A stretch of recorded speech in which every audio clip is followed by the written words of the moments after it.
आज हम पढ़ेंगे माइक्रोसॉफ्ट एक्सेल के अंदर डैशबोर्ड कैसे बनाया जाता है। डैशबोर्ड से पहले हम केपीआईज़ की बात करते हैं, जो कि की परफॉर्मेंस इंडिकेटर्स कहलाते हैं। केपीआईज़ मेजरेबल वैल्यूज़ होती हैं जो डिमॉन्स्ट्रेट करती हैं कि कोई भी ऑर्गेनाइजेशन अपने की ऑब्जेक्टिव कितने इफ़ेक्टिवली जो है वो अचीव कर रही है। और यही केपीआईज़ एक क्लियर पिक्चर प्रोवाइड करते हैं किसी भी ऑर्गेनाइजेशन की डायरेक्शन को, कि अब वो अपने एक्चुअल गोल्स से कितना दूर है और किस साइड पे जा रही है। और जब हम बात करते हैं डैशबोर्ड की, तो डैशबोर्ड विजुअल इंटरफेस होता है जो कि रॉ डेटा को बहुत ही इफ़ेक्टिव तरीके से एक अंडरस्टैंडेबल फॉर्मेट में प्रेजेंट कर देता है, जिससे हम क्विकली इस काबिल हो जाते हैं कि वो किसी भी प्रोसेस को समझ सकें और उसके अंदर क्या पैटर्न्स हैं, क्या ट्रेंड चल रहा है। और उसी डेटा की बुनियाद पे अगर हमने कुछ डिसीजन करने हैं तो वो बहुत ही आसान और इफ़ेक्टिव तरीके से किए जा सकते हैं। तो हम कह सकते हैं कि ये जो बेसिकली डैशबोर्ड है, ये केपीआईज़ का ही एक ग्राफिकल रिप्रेजेंटेशन है। तो चलिए अभी आते हैं माइक्रोसॉफ्ट एक्सेल की तरफ, जिसमें मैंने कुछ डेटा इकट्ठा किया है सिर्फ अंडरस्टैंडिंग के लिए, एक सिंपल एग्जांपल देने के लिए। यहाँ पर आप देख सकते हैं कि ये प्रोडक्ट कैटेगरीज़ हैं, इनकी प्राइस है, आगे सेल क्वांटिटी है और इसका प्रॉफिट दिया गया है। तो जब इस फॉर्म में अगर हमारे पास डेटा है तो इसको इजीली किसी अंडरस्टैंडेबल फॉर्म में या इसके अंदर पैटर्न्स और ट्रेंड्स को समझना थोड़ा सा मुश्किल होता है। तो अगर हम डैशबोर्ड की सूरत में इसी डेटा को प्रेजेंट करेंगे तो हमें फ़ौरन ही समझ आ जाएगी कि फॉर एग्ज़ाम्पल मैं देखना चाह रहा हूँ कि सबसे ज़्यादा प्रॉफिट कौन सी प्रोडक्ट दे रही है। तो इसके बहुत सारे तरीके हो सकते हैं, लेकिन अगर हम इसको ग्राफिकल फॉर्म में डैशबोर्ड की फॉर्म में शो कर देंगे तो हमें फ़ौरन ही इन ट्रेंड्स को या पैटर्न्स को हमारे लिए समझना बहुत ज़्यादा आसान हो जाएगा। सो लेट्स इस प्रोसेस की तरफ चलते हैं। तो सबसे पहले जो आपके पास डेटा है इसको टेबल में कन्वर्ट करना है, टेबुलर फॉर्म में कन्वर्ट करना होगा। तो आप किसी भी जगह पर क्लिक करें और इंसर्ट पे आएँ। इंसर्ट में आपके पास ये 3rd नंबर पे टेबल का ऑप्शन है। आप इसके ऊपर थोड़ा सा होल्ड भी करें तो ये कमांड शो कर रहा है कंट्रोल टी। तो आप कंट्रोल टी भी कीबोर्ड से प्रेस कर सकते हैं, या फिर इधर टेबल से कन्वर्ट टेबल पे क्लिक करेंगे तो ये आपके पास ये वाला ऑप्शन आ जाएंगे। यहाँ इसने ऑटोमेटिकली पूरा टेबल को सिलेक्ट कर लिया है। और यहाँ पर आप देख सकते हैं कि इसने है चेक किया हुआ है माई टेबल हैज़ हेडर्स। अगर आपने जो डेटा इकट्ठा किया है, आपके पास जो डेटा है उसके अंदर ये हेडर है, तो फिर आप इसको चेक कर दीजिएगा। और अगर आपके डेटा के अंदर हेडर नहीं है तो फिर आप इसको अनचेक कर दें। तो अभी मेरा चूँकि हेडर है ऊपर आइटम आईडी का प्रोडक्ट कैटेगरीज़ वगैरह की सूरत में, तो हम इसको चेक ही रखेंगे। तो अब मैं इसको ओके कर देता हूँ। अब ये देखें इसने इसको टेबल की फॉर्म में कन्वर्ट कर दिया है। तो हमारा नेक्स्ट स्टेप क्या होगा कि जब हमने इसको टेबुलर फॉर्म दे दिया तो दोबारा इंसर्ट पे आएँ। तो इंसर्ट पे आके इसको पहले पिवट टेबल जो है उसमें कन्वर्ट करेंगे, पिवट टेबल बनाएंगे पहले। तो जब पिवट टेबल पे क्लिक करेंगे तो ये कह रहा है कि ये क्रिएट पिवट टेबल। इसमें ऑटोमेटिकली इसने पूरे टेबल को सिलेक्ट कर लिया है। और यहाँ पर ये कह रहा है कि न्यू शीट के ऊपर करना है या एग्जिस्टिंग वर्कशीट के ऊपर। तो मैं न्यू शीट के ऊपर फ़िलहाल नहीं जाता, उसकी अगर मैं इसको चेक करके ओके कर दूँगा तो ये एक अलग से शीट बनाएगा और उसके ऊपर ये बना देगा पिवट टेबल। तो अभी अंडरस्टैंडिंग के लिए, ताकि डेटा भी मेरे पास ही रहे और साथ ही इसका पिवट टेबल बन जाए, तो मैं इसको एग्जिस्टिंग वर्कशीट के ऊपर क्लिक कर लेता हूँ। जब एग्जिस्टिंग वर्कशीट के ऊपर क्लिक करेंगे तो अब ये पूछ लेता है कि लोकेशन क्या होनी चाहिए उसके लिए। तो फॉर एग्ज़ाम्पल मैं इस यहाँ पर क्लिक कर लेता हूँ। अब इसने ये सिलेक्ट कर लिया इस सेल को, तो ओके कर देते हैं। ये देखें इसने पिवट टेबल बना दिया है। और राइट साइड पे आप देखें तो इसने ये जो ऊपर हमारी हेडर था जिसके अंदर डिफरेंट कैटेगरीज, प्राइस, सेल की सूरत में हमारे पास हेडर दिया हुआ है, तो उसको सिलेक्ट कर लिया है। नीचे ये एरिया जो है वो फ़िल्टर्स, कॉलम्स, रोज़ और वैल्यूज़ है। तो ये ऑटोमेटिकली जब आप इनको चेक करते जाएंगे तो ये डेटा को रिकग्नाइज़ करके उसको ये इसमें डाल देगा। अदरवाइज़ आप इनको ड्रैग करके ड्रॉप भी कर सकते हैं। तो इसकी हमें इतनी ज़्यादा परेशानी की ज़रूरत नहीं है। जो ही हम इसकी कैटेगरी सेलेक्ट करते रहेंगे, डेटा को सेलेक्ट करेंगे, तो ये ऑटोमेटिकली अगर उसके अंदर न्यूमेरिकल डेटा है तो न्यूमेरिकल फॉर्म में वैल्यूज़ में डाल देगा, और अगर वो दूसरा डेटा है जो जिसके अंदर कैटेगरीज़ या नाम वगैरह दिए हुए हैं तो उनको वो अलग से ये ऑटोमेटिकली कैटेगराइज करता रहेगा। तो ये देखें जी, जैसे मैं जो ही मैंने ये 5 चीज़ें सेलेक्ट की हैं तो इसने कुछ को वैल्यूज़ में डाल दिया, ये रोज़ कुछ डेटा रोज़ की फॉर्म में आ गया और कुछ वैल्यूज़ जो कॉलम में इसने डाल दिया। तो ये हमारे सामने एक इसने पिवट टेबल ड्रा कर दिया है। तो पिवट टेबल में आप देख सकते हैं इसने डेटा इसी तरीके से जिस तरह हमारे पास ये था, इसमें बहुत सारे हमें नज़र आ रहे थे कि रोज़ में बहुत सारा डेटा है, जबकि इसने इनको ऑटोमेटिकली कंपाइल किया है और ये 4 इसकी मेन कैटेगरीज़ फाइंड आउट की हैं और इनकी आगे वैल्यूज़ इसने टोटल बना के शो कर दी हैं। तो फॉर एग्ज़ाम्पल मुझे फ़िलहाल प्रोडक्ट की कैटेगरी और फॉर एग्ज़ाम्पल प्रॉफिट, मैं ये देखना चाहता हूँ कि कौन सी कैटेगरी ज़्यादा प्रॉफिटेबल है और कौन सी कम है। तो मैं अगर 2 ही यहाँ पर सिलेक्ट करता हूँ तो ये प्रोडक्ट कैटेगरी और प्रॉफिट, तो इसने ऑटोमेटिकली रोज़ में प्रोडक्ट कैटेगरीज़ को डाल दिया है और जो प्रॉफिट था उसको वैल्यूज़ में डाल दिया है। अब यहाँ पर एक नेक्स्ट स्टेप है कि जब हम पिवट टेबल ड्रा कर लेंगे तो इसके ऊपर क्लिक करने के बाद ये आप ऊपर देखें तो ये एक एनालाइज का एक टैब बन चुका है। तो फॉर एग्ज़ाम्पल अगर आप किसी और टैब के ऊपर भी हैं और अब आपने नेक्स्ट स्टेप पे जाना है तो इसको एनालाइज पे आएंगे। जब एनालाइज पे आएंगे तो आप राइट साइड पे देखें ये पिवट चार्ट, क्योंकि यहाँ पर भी डेटा उसी तरह एक टेबल की फॉर्म में ही है, तो हमें तो ग्राफिकल रिप्रेजेंटेशन चाहिए, तो उसके लिए हम इसको पिवट चार्ट में कन्वर्ट करेंगे।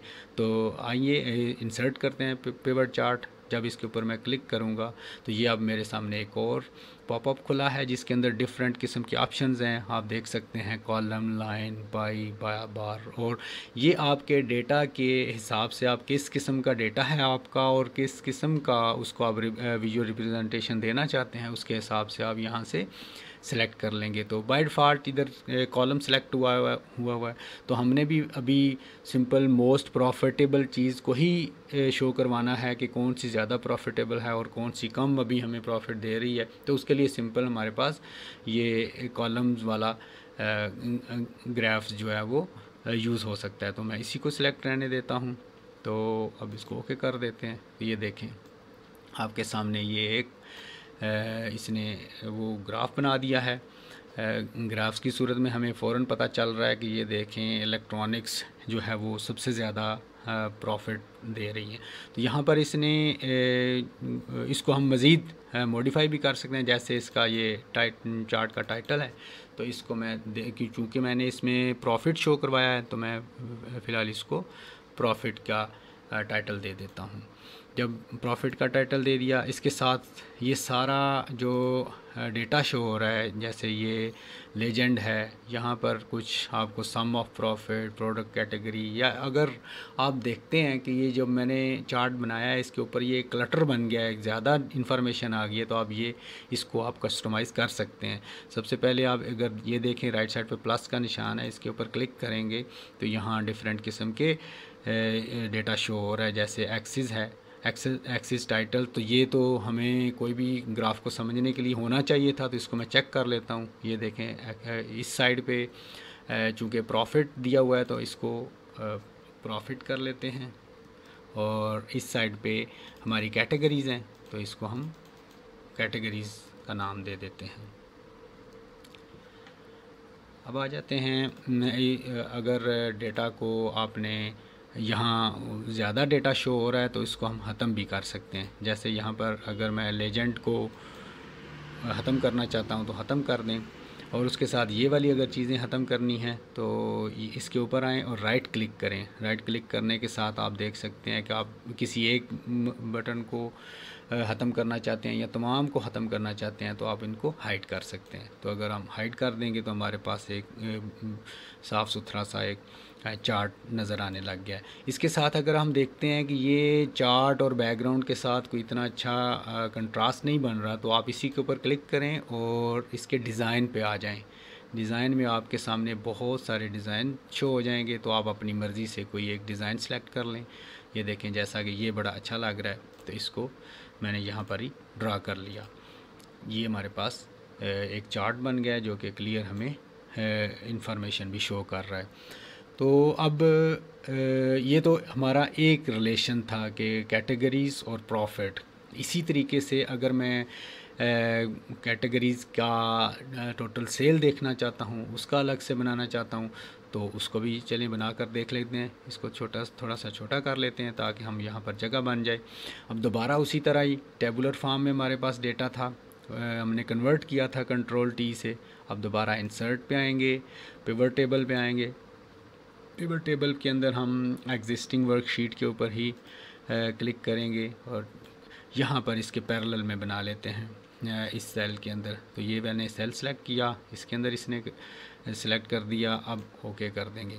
अब ये पिवट टेबल इसने ड्रा कर दी। अब मुझे चाहिए प्रोडक्ट कैटेगरी और सेल क्वांटिटी देखना चाहते हैं तो इन दोनों का भी ग्राफ बनाया जा सकता है। तो अब उसी तरीके से इसके ऊपर क्लिक किया, एनालाइज़ के टैब पे आए और यहाँ पर पिवट चार्ट।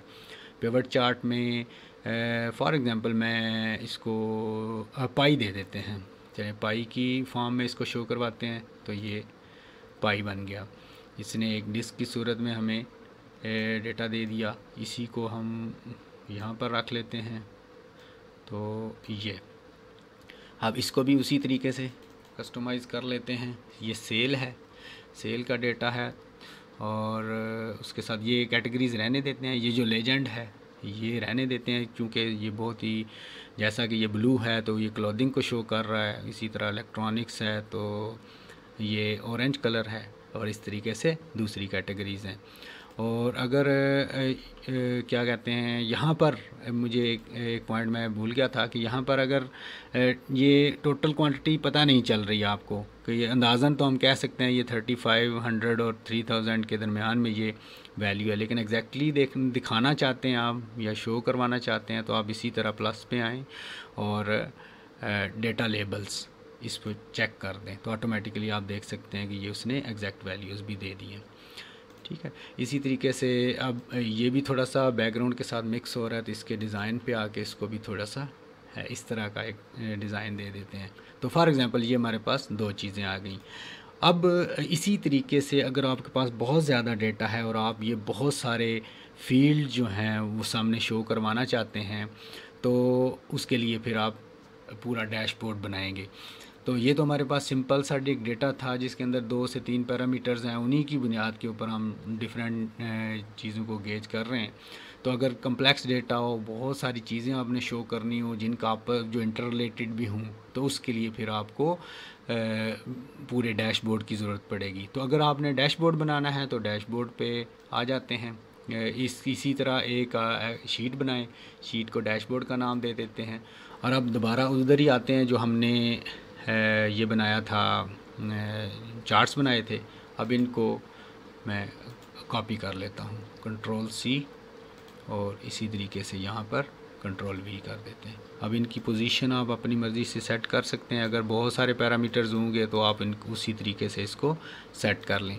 ये अब हमारा डैशबोर्ड बन रहा है और जितने ज़्यादा पैरामीटर्स होंगे उसी तरीके से आप अपनी इंफॉर्मेशन को डिफरेंट लेआउट्स की सूरत में शो करवा सकते हैं।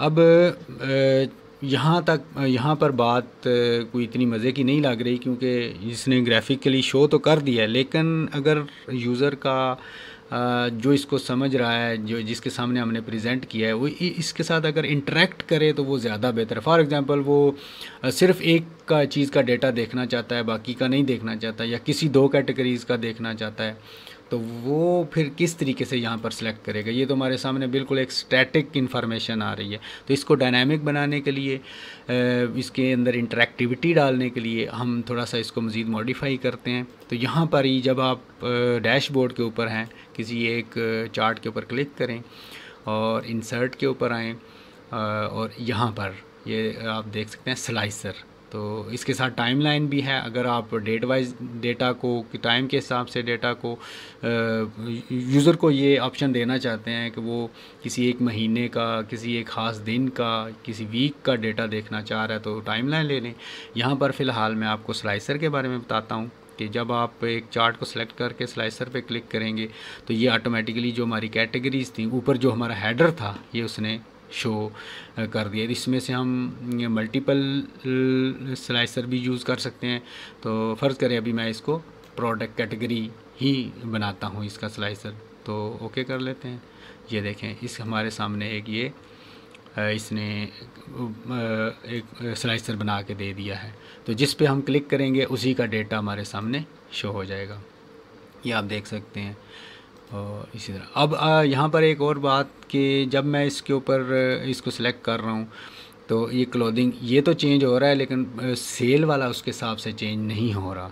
तो उसको भी लिंक करने के लिए आप स्लाइसर के ऊपर ही राइट क्लिक करें तो यहाँ पर रिपोर्ट कनेक्शंस आ रहा है। जब इसके ऊपर क्लिक करेंगे तो आप देखें जितने भी यहाँ पर पिवट टेबल्स बने हुए होंगे उन सब को आप लिंक कर सकते हैं इस स्लाइसर के साथ। जब मैं फॉर एग्ज़ाम्पल ये दूसरा है, यहाँ पर बहुत से ज़्यादा अगर दिए हुए हैं, आप जिन को चाहते हैं कि आप यहाँ से एक कैटेगरी सेलेक्ट करें और उसकी वैल्यूज़ चेंज हों, तो उसके हिसाब से आप इनको यहाँ पर चेक कर दें।